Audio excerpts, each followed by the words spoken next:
All right, let's take a look at my review of Obi-Wan Kenobi. Disney and Lucasfilm have been delivering all kinds of cool episodes of Star Wars to Disney+, but Obi-Wan Kenobi was absolutely the highest profile project headed to the streaming platform. I've watched all 6 episodes, as have you and most of the world out there, most of the galaxy out there, and I came away from the show with a smile on my face and lots to love about it, but it is certainly not a show that is absent problems or issues or some silly steps along the way. And I think most of them have to do with the fact that this was a television show. This wasn't a feature film. And I think it absolutely makes sense to argue that the character of Obi-Wan Kenobi was deserving of, if not a film, at least the budget of a film in his tale. And this is a pretty spectacular story to tell. This really does a lot to connect dots and to kind of fill in mysteries and things that we would wonder about as Star Wars fans, like what happens to Obi-Wan Kenobi after Order 66, and how does he end up on Tatooine overseeing Luke Skywalker to make sure that he's okay, and what's his mental state knowing that all of the Jedi around him have been wiped out and he's basically alone in the galaxy trying to preserve the flicker, the flame that might still exist to bring the Jedi back to life.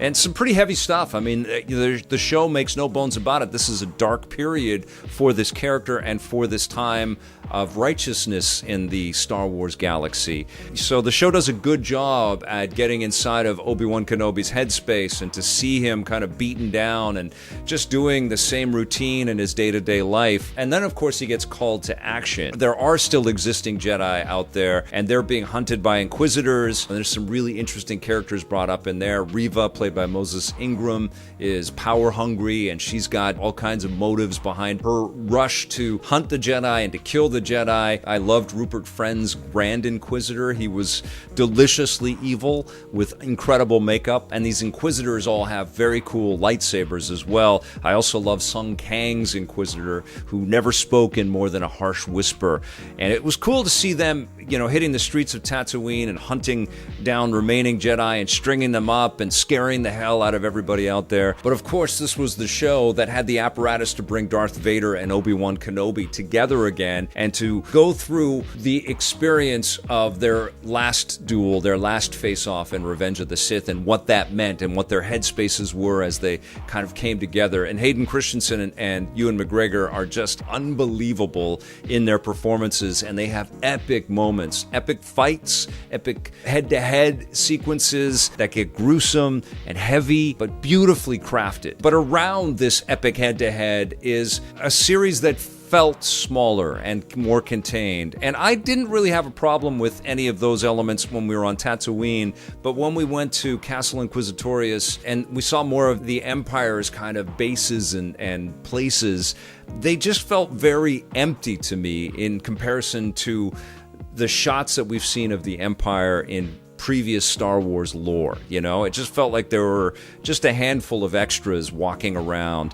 And then there were also kind of silly elements like Leia being put under Obi-Wan's coat and they're just going to escape this base filled with all kinds of enemies as they're walking to their spaceship. It just felt a little too silly. And we also see Tala, played by Indira Varma, push over a stormtrooper just by kind of slapping the stormtrooper on the helmet. And that just felt a little bit like a fan film for me. There were just moments in the show where you really kind of felt the budget and the constraints that the filmmakers were up against. They just couldn't make this as big and elaborate as other Star Wars experiences have been. That kind of took me out of it a little bit. I was constantly aware of the use of the volume and trying to keep the scheduling and the budget kind of on track to tell these stories. It's not something that I'm really used to with the sort of core lore of Star Wars. I did get used to it with The Mandalorian. I felt that it was really constrained with the Book of Boba Fett because they were talking about some really grand storytelling in that series as well, and you could always feel the ceiling on how far they could go with things. And I felt it again, I think, in a grander sense here with Obi-Wan, because we're visiting Alderaan and we're seeing Jimmy Smits. And honestly, there's this kind of silly fight that we see between Owen and Beru against Reva on Tatooine in the homestead that Luke Skywalker grows up in, and it just looked very soundstagey. It just looked like they had like 6 feet of space to kind of jump around and run around in, and I don't know, it just felt so confined, and I wanted the show to kind of expand out a little bit. Also, I loved Vivian Lyra Blair's performance of Princess Leia, this young, precocious 10-year-old princess. You can absolutely see the Carrie Fisher echoes through her role and her work, but physically it just felt a little strange sometimes that she could run away at will from, larger characters and more supposedly menacing characters. It felt a little too kindergarten for me, those kinds of sequences, and a little too precious, and I wanted there to be a little bit more believability, a little bit more menace in those moments. And those are mostly my quibbles with this. I liked Reva, I liked her motivation, I liked her action sequences in those beats, I loved the duels that we got between Vader and Kenobi, I loved Ewan McGregor's soulful performance, I loved the beautiful, touching moments between Leia and Obi-Wan.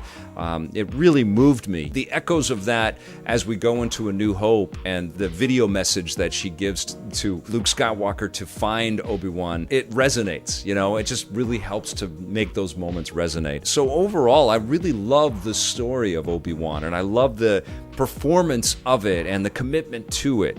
I guess I just wanted more flash, more Star Wars sizzle, and I know that this was a specific choice. I talked with Deborah Chow, the director of the show, to make this feel a lot more intimate and personal and not like a big Star Wars movie, and I get the decision there, but I feel like these characters and these moments kind of deserved a bigger celebration, a more budget, a bigger stage, and I don't know if that could have been achieved as a theatrical presentation, or maybe the budget for all 6 episodes should have been shrunk down to like a 2 or 3 hour experience on Disney Plus.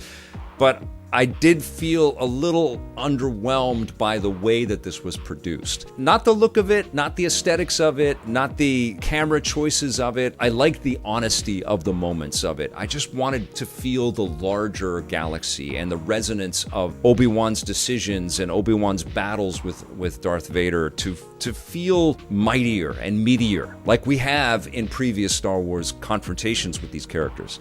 But I did really, really dig this series. I thought it was very cool, and I came away satisfied, and I also came away wanting more from these characters and this work. But honestly, I think if there is going to be more, it should be a film. It shouldn't be another 6 episodes. I think they should just say, okay, we're going to have another final confrontation with these characters before we get into the Skywalker saga again, but we're going to celebrate that. Or maybe it's a totally different side adventure for Obi-Wan Kenobi, because the character is so cool and he's so freaking powerful in this series as well, which I loved. But yes, I came away entertained and I enjoyed Obi-Wan Kenobi. I'm going to give it a 7.5 out of 10.